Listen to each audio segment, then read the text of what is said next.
Alors, Parashat Bo, les 3 dernières plaies, et les Bnei Israël vont sortir d'Égypte. Mais avant de sortir d'Égypte, on leur donne une mission très dure, dont on a parlé un petit peu. C'est faire quoi? Faire 2 mitzvot.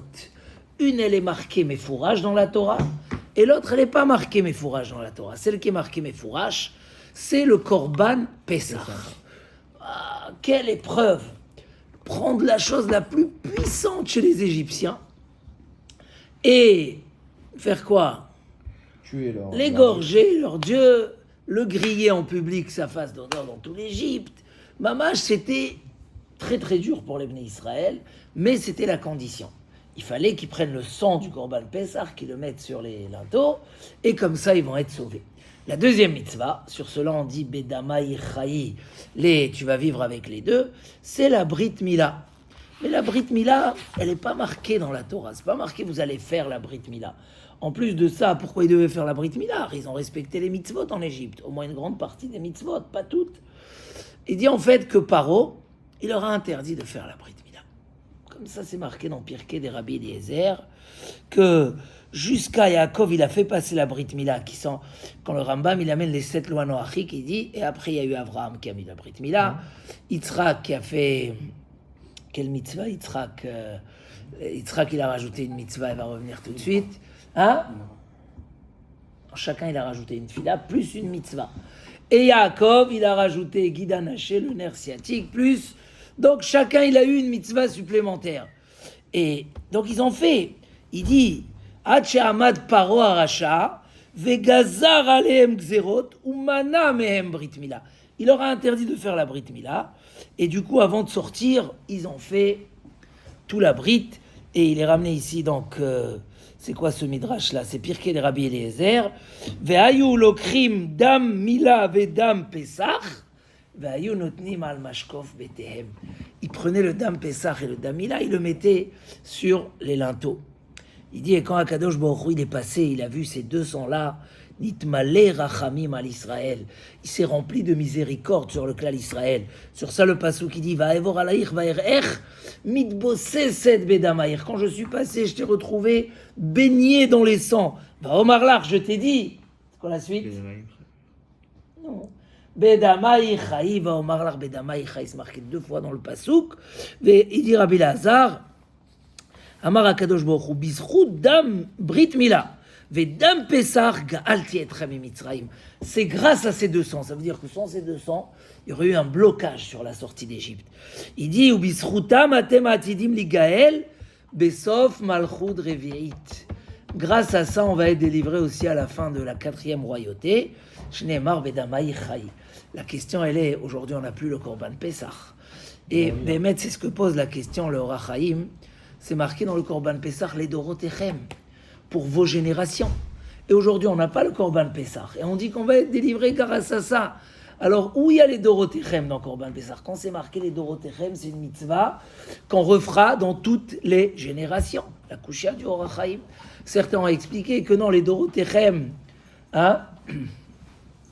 Oui, justement, certains ont dit que c'est sur le Korban Pessah. Mais apparemment, le mot les Dorotechem, il est marqué à côté du Dam Pessah et Dam Mila. Comme ça, il dit ici.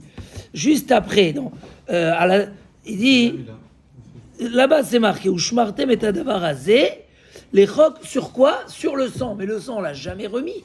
Peut-être le Korban Pessah quand il y a le Bet Amikdash. Donc on dirait que dans. C'est pour ça qu'on met la salade, je crois, non? Il y en a qui mettent la salade sur la porte après. Salade ou des. Le charosset. On dirait peut-être. Ah ouais, c'est un beau minag. Ouais. Ah, alors. Où on va trouver, ça veut dire que ce sujet-là de Dam Pessah et Dam Mila, comme il a sorti à la sortie d'Égypte, il a servi aussi les Dorotechem jusqu'aujourd'hui. Comment ces 200-là peuvent servir jusqu'aujourd'hui? Alors, des grillades. Hein? On passe pas après. Oui, mais pas le sang. On met pas le sang quelque part. Ouais. Donc, c'est ce qu'il dit le Orachaim Akadosh. Pourquoi c'est marqué Nachot? Alors, dans quoi, oui, il y a les Dorotechem. J'entends, mais dans quoi, oui, c'est les Dorotechem. Ah, la Mila, mais on met pas le sang sur le... Comme ça, il dit le... Le sang, c'est pas la viande, c'est pas... Le sang, c'est l'âme. Le Zohar HaKadosh, il dit, très d'amis à vous. Il y avait 200. Il y avait 200. Le Baal HaTurim, il nous fait des rémazim. 200. 200. Deux types de sang.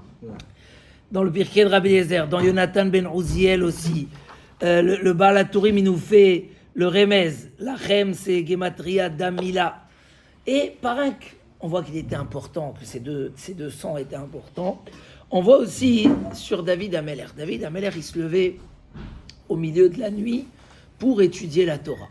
Et il amène même un passouk qui est beaucoup interprété dans nos Chachamim. Chatzot laïla akum lehodot lach al mishpete tzidkecha. Je me lève à Chatzot pour te remercier sur... Pourquoi il se levait à Chatzot? Il y a beaucoup de pirouchim. Là, il ramène un pirouche extraordinaire. Je me lève à Chatzot pour te remercier sur Mishpete Tzidkecha. C'est quoi Mishpete Tzidkecha? Sur les... c'est quoi Mishpete Tzidkecha? Sur les tzedakot que tu as fait avec nos parents au milieu de la nuit.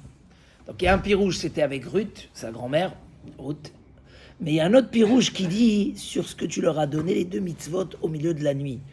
Que Natata lahem, David Amelech, il se lève à Chatzot. Au milieu de la nuit, vous savez que le violon qui sonnait au milieu de la nuit, il se levait, l'arbre. Pourquoi? Parce que tu leur as fait cette mitzvah, tu leur as donné 2 mitzvot au milieu de la nuit pour qu'ils puissent sortir. Ve'elouen, Dam Pesach et Dam Mila. Amar, Rabbi Lévi. Cette nuit-là, se sont mélangés les 200. Dam Pesach et Dam Mila.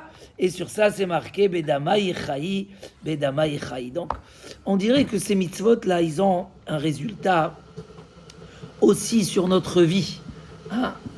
Et Béhémet, c'est pas par hasard qu'on a pris ces 2 mitzvot.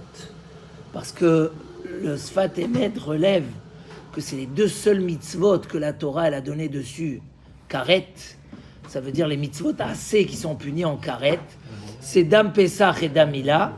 Et s'ils sont punis avec karet, c'est quoi? Il dit Mashma de là, que Ikar Achiyut al Yede Ele. Que l'essentiel, arrêt sur les mitzvot, c'est marqué Asher Yaaseh Otam Adam Vachai Bahem. En faisant les mitzvot, on va vivre avec les mitzvot. C'est la vitalité. Les mitzvot, ça donne de la chayut. Mais apparemment, sur cela, il y a encore plus de chayut.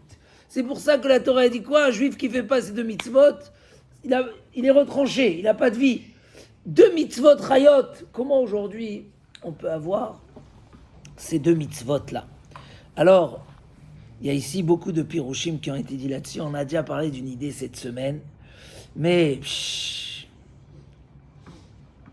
il ramène ici un Bnei Issachar très intéressant, qui dit en fait, quand on faisait tremper un esclave, le Eved, il fallait le tremper.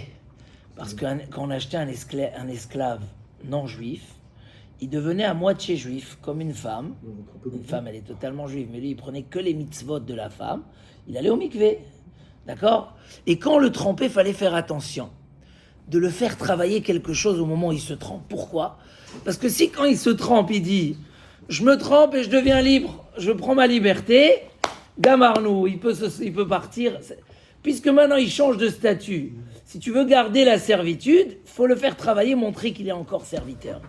Il y a des moments comme ça, c'est là où tu vas montrer est-ce qu'il est encore soumis à toi ou il n'est pas encore soumis à toi.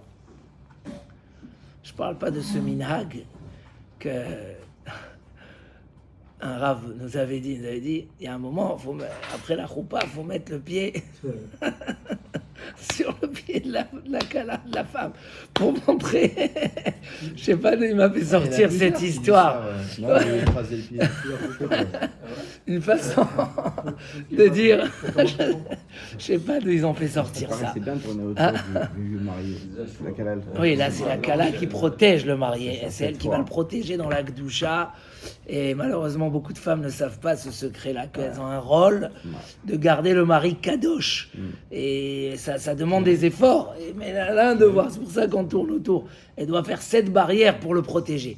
En tout cas, l'essence de le côté plaisanterie des choses, il y a une importance comme ça de le faire travailler. À Kadosh Baruch Hu, les Bnei Israël, maintenant, ils sortent. Il dit, le Bnei Issachar, il est important qu'au moment de la sortie, ils acceptent la servitude d'Akadosh Baruch Hu.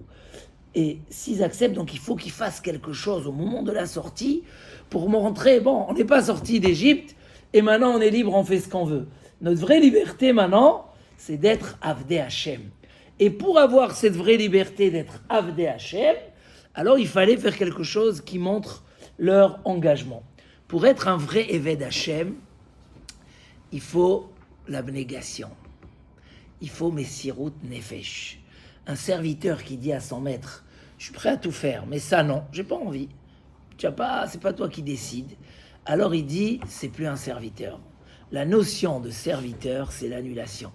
Pour ça, il dit Rabbeinu Yonah, un homme qui dit, moi j'accepte tous les mitzvot. Une, je ne veux pas. Il devient un moumar. Pourquoi ? Qui disent, j'arrive pas encore. On rentre pas maintenant, tchouva, il fait tchouva, etc. Mais s'il refuse, il dit non. Alors, Chaz Veshalom, il devient moumar les davar echad. Tu n'es pas un serviteur. Nous, on est Avdei Hashem. Avdei Hashem, on est sorti de la Avdout de Paro pour être Avdei Hashem. Et là, il dit, c'est pour ça qu'on a choisi ces deux mitzvot-là. Pourquoi ? Parce qu'il y a deux sortes d'abnégation. Il y a Messirut Nefesh sur Kiddush Hashem. Messirut Nefesh, c'est qu'un homme est prêt à donner sa vie. Chaque Ben Israël, dans des cas extrêmes, on veut le forcer à faire de l'idolâtrie. Il doit accepter, il doit refuser, même sur le prix de sa vie. Chaque juif a la mitzvah de faire Messirut Nefesh sur Kiddush Hashem. Le plus grand sacrifice qu'on a eu dans l'histoire, c'est lequel ? Akedat Yitzhak, il a accepté. Voilà, dans l'histoire, et encore quelqu'un m'a parlé de ça cette semaine, il y a des synagogues comme ça où les gens ont refusé de se convertir, et même quand ils les ont tués, tout simplement. Ça, c'est Messirut Nefesh sur Kiddush Hashem. Mais il y a une autre Messirut Nefesh qui est un peu plus dure que celle-là encore, mais elle est plus facile. C'est de vivre sur Kiddush Hashem. Se lever au milieu de la nuit pour étudier, compléter son daf de Daf Hayomi, puisqu'on a fait le Siyum Motzei Shabbat, et on a avec nous le Rav du Daf Hayomi. Donc, c'est Messirut Nefesh. Et pas rien que se lever au milieu de la nuit. Tous les matins, ils ont fini Masechet Zvachim. C'est Messirut Nefesh. Un jour, tu n'as pas fait ton limoud du matin, et ben tu ne vas pas dormir tant que tu n'as pas complété. Comme c'est marqué dans le Shulchan Aruch même, tu sors du Bet HaKnesset, tu vas au Bet HaMidrash étudier. Et Kavua, comme vous faites, là nous on fait les deux dans le même endroit, Kavua fixe. Et si tu as raté un jour, alors Rav Yaakov Yazif Beyoma ou Para Belelia. Rav Yaakov il empruntait le jour, il disait je peux pas, je suis obligé de partir vite. J'emprunte 1 heure d'étude et il a rendu la nuit.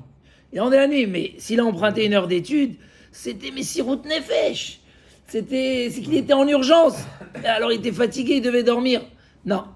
Vivre sur Kiddush Hashem, accepter des choses des fois qui sont difficiles, faire des efforts, c'est vivre sur Kiddush Hashem. Il ramène ici au nom de son Admour, qui dit qu'à Rosh Hashanah, on lit la Akedat Yitzhak, mais un jour on lit aussi l'histoire de Bethuel et de la vanne et de machin. Qu'est-ce qu'un jour kadosh comme ça, on parle de la naissance des Réchaïm. Il dit oui, un jour c'est Akedat Yitzhak, c'est pour rappeler un juif que pour le Kavod Hashem, il doit faire Messirut Nefesh. Et dans l'histoire du peuple juif, on l'a fait énormément de fois. Mais le deuxième jour, on lit où Bethuel y alla d'être Rivka. Rivka, elle a grandi parmi un père Racha, un frère Racha. Elle a son père Bethuel, son frère Lavan. Et comment il dit Rachiv, l'olamda mimaasem. Elle n'a pas appris de leurs actions. Elle a choisi son chemin. Et elle était, jusqu'à qu'elle est même devenue apte à être mariée à Yitzhak Avinu. Ola Temima, il était une Ola Temima, Abraham Yitzhak Avinu. C'est-à-dire que dans les Réchaïm, elle s'est battue pour la vérité. Elle a connu la vérité. Quand ils ont dit qu'elle reste avec nous 1 an, elle a dit non, je vais tout de suite, moi. J'ai compris mon chemin de vérité. C'est magnifique. Ça, c'est vivre sur Kiddush Hashem. Ça, c'est beaucoup plus difficile et ça demande beaucoup d'efforts. Et David Ameller, quand il se levait la nuit, c'était Messirut Nefesh. Mais il voulait étudier la Torah. Donc, qu'est-ce qu'il se rappelait ? Il disait, comment les Bnei Israël, ils ont eu la Géoula ? C'est parce qu'au milieu de la nuit, Hachem, il leur a donné ces 2 mitzvot-là. C'est quoi ces 2 mitzvot ? Dam Pesach et Dam Mila. Dam Pessar, c'était Kipchuto, mais Sirut Nefesh, être près de mourir pour... Les Égyptiens voulaient les tuer. Il y a eu des miracles, ils ne sont pas morts, parce que, à moins qu'il y ait une raison dans le ciel, quand un homme il fait Messirut Nefesh, il est sauvé. Comme Avraham Avinu qui est rentré dans la fournaise, Hanania, Michel, Azaria qui ont accepté d'être jetés dans la fournaise énorme de Nabucodonosor, ils ont été sauvés. Quand un homme il fait Messirut Nefesh, Akadosh Baruch Hu le sauve. Mais lui, quand il va, il est prêt à tout donner. Donc un jour à Rosh Hashanah, on lit à Akedat Yitzhak, Messirut Nefesh. Dam Pessar, celui qui a donné au Bnei Israël l'engagement complet. Avec Akadosh Baruch Hu, c'est un engagement complet. Sinon, on n'est pas serviteur. Donc, on fait des mitzvot, mais on n'a pas cette notion. Et la plus grande notion de Avodat Hashem, c'est Batel Retzoncha Mipne Retzono. Annule ta volonté devant la volonté d'Hachem. Ta récompense, c'est qu'Hachem, il va annuler la volonté des autres pour toi. Mais toi, Batel Retzoncha Mipne Retzono. Assez Retzono Kirtzoncha. Fais ton, il dit le Pirkei Avot, fais le Ratzon d'Hachem comme le tien. Mais il y a aussi Dam Mila. C'est quoi Dam Mila? C'est vivre sur Messirut Nefesh. Déjà, quand les parents amènent leur enfant à la Brit Mila, tu les vois transpirer, machin et tout. Mais ça va, il y en a tous les jours des Brit Milot. Mais, voir, c'est une Messirut Nefesh. Mais en soi, le symbole de la Brit Mila, c'est aussi, comme il dit le Maïmonide, c'est contrôler ses désirs, avoir des règles.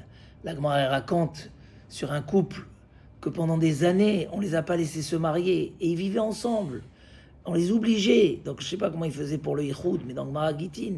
Et quand ils ont dit, celui-là, il était plus grand que Yosef Hatzadik. Palti ben Laïch, il a mis une épée.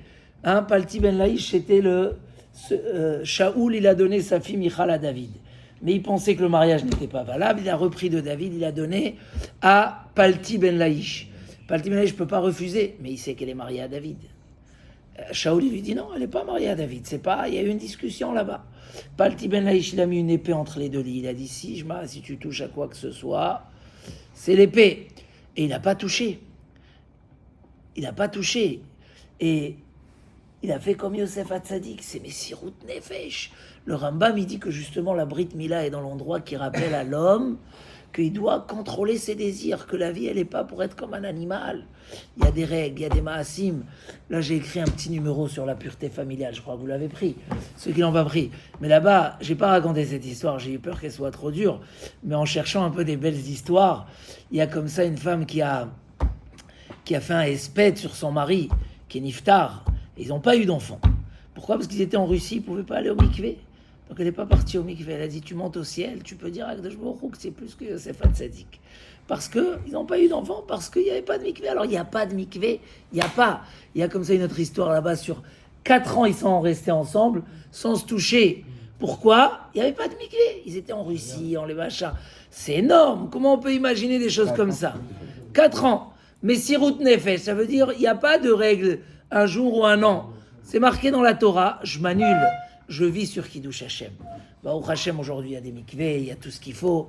Mais il faut quand même que l'homme y sache. Et donc, c'est ça le Ledorotechem. Ce symbole de servitude, d'annulation, d'abnégation qu'il y a eu dans ces linteaux, c'est que quand je sors ou quand je rentre, on a parlé dans un autre cours, je sors, c'est le Yetzer Hara extérieur qui m'agresse. Je rentre, c'est mon Yetzer Hara, mes midot qui m'agressent. Et là, je vais mettre le sang et je veux dire que ça soit dedans ou dehors. J'ai mes Sirut Nefesh sur Kiddush Hashem. Puisque dans cette période, je croise beaucoup de gens. Et quand les gens ils me racontent leur Chavruta et leur machin, et le matin avant de sortir, je fais Ben Ishraï chez moi à la maison, où je fais Chafetz Chaim sur le Lashon Hara, et j'ai une Chavruta, et j'ai ci, et j'ai ça. Et d'une manière très organisée, avant de dormir, même beaucoup de fois, je suis impressionné pour des gens qui travaillent dur, qui sont très occupés. Aujourd'hui, la détente, c'est prendre son téléphone. Et il y a largement de quoi s'occuper, et même s'occuper et se faire du mal. Et Chas Shalom, dormir plus tard que ce qu'il faut alors que tu as besoin de force. On peut mettre des belles règles. Et dans chaque moment, mais ça s'appelle vivre sur Kiddush Hashem. Être là maintenant un vendredi matin, Alors que Bli Ayin Hara, j'ai traiteur. aucun doute, pour un traiteur, et pour un homme d'affaires, et pour un... C'est cool, on a eu pour un traiteur. Non, mais chacun il a, mais... Et vous restez calme, c'est que ça s'appelle vivre sur Kiddush Hashem. Aller à la tfila le matin, alors que on se lève, on court, les enfants, on croit que c'est naturel, mais il y a beaucoup qui le font pas, parce que c'est très très dur. Et ça s'appelle vivre sur Kiddush Hashem.